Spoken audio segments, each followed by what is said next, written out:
you awake? I thought I heard you get up. Yeah, I'm awake.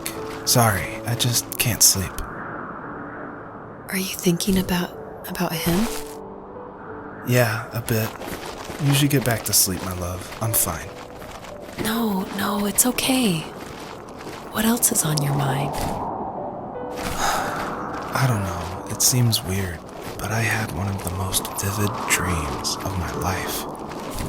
I saw a fox on a snowy mountain, just looking confused and worried. Those eyes, I can't get those eyes out of my head. She was running in the windy snow, looking for something. Do you think it has to do with you and what's been going on? I don't know. It was just a dream, Rachel. They're not meant to make sense. A lot's happened the past couple days, that's all. Well, if you're not going to sleep anyway, you should tell me. I want to hear. All right.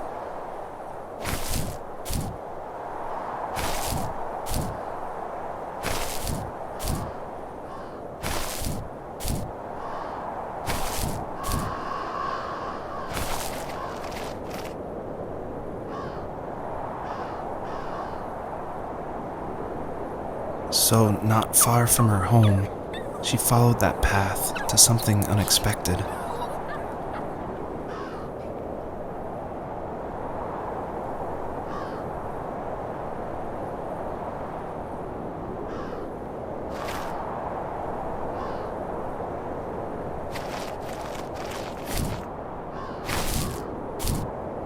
She couldn't stay, though. She had to find her other two children.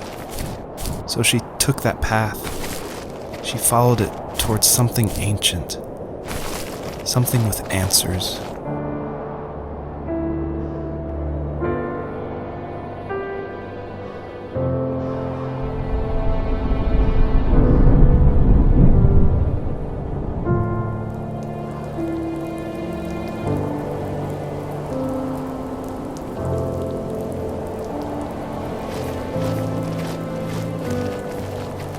The fox looked high and low, searching for any sign of her cubs.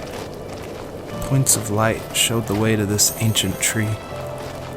It was as if each one had a story to tell, all their own. The land was trying to tell my story, too. I felt like I was right behind her the whole time.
did for a living? Wasn't he like a lumberjack? That's one way of putting it. If wood was a canvas, then a carving knife was his paintbrush.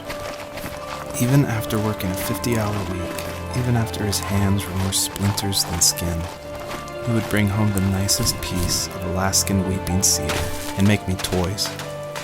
That wooden train was the first toy I can remember, and I loved it. I just knew from a young age I was going to be a lumberjack, like my father.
Asked myself, why talk to anybody anyway? Why bother when I'm happy by myself? I started drawing a lot, mostly animals I saw in the woods by my home. I then imagined designing my own hideouts with things like TVs and pantries full of chips and cookies. I think that idea of leaving home and drawing blueprints started my career. I found a lot of solace in that. I'm not surprised, but I did the same thing, you know? There's something special about having a place to call your own. And now look at us. Well, if you count renting in an overpriced city. It's as close as we can get for now.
As a kid, did you ever do show and tell in your class? Yeah, I think I only did it once, when I was in the 4th grade.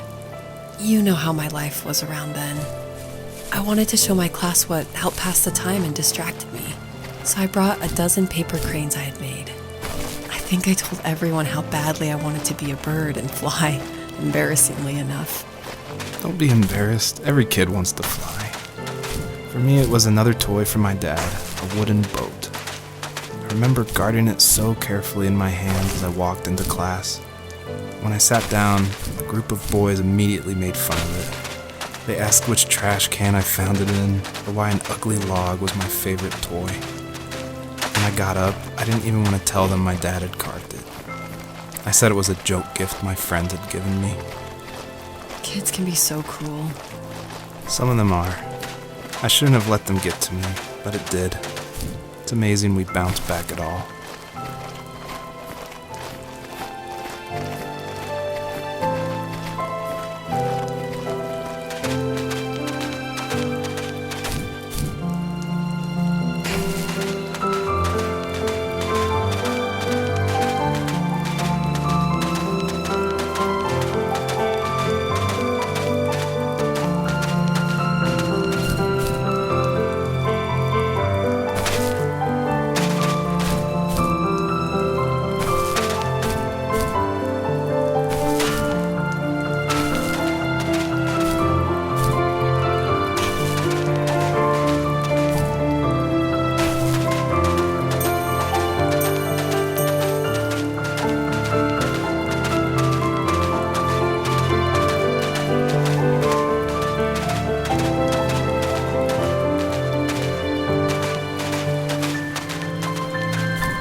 Usually those kids would leave me alone, but somehow they could tell I was different. They made fun of how far away I lived. They called my dad a sourdough. I was a blabbermouth as a kid, telling my dad stories I made up for hours. But after that show and tell, I didn't tell him much anymore. He didn't know exactly what was wrong, but his best guess was that the toys he carved weren't cool enough. He carved me a tank and tried to tell me what it was like to be in a real tank as a serviceman. I didn't know your dad was in the military. Yeah, in the army. The sad thing is that I pretty much forgot him until just now. There's so much I still don't know about him. I'm sorry. He knows how much you love him. You're going to see him again soon and have some closure, I'm sure.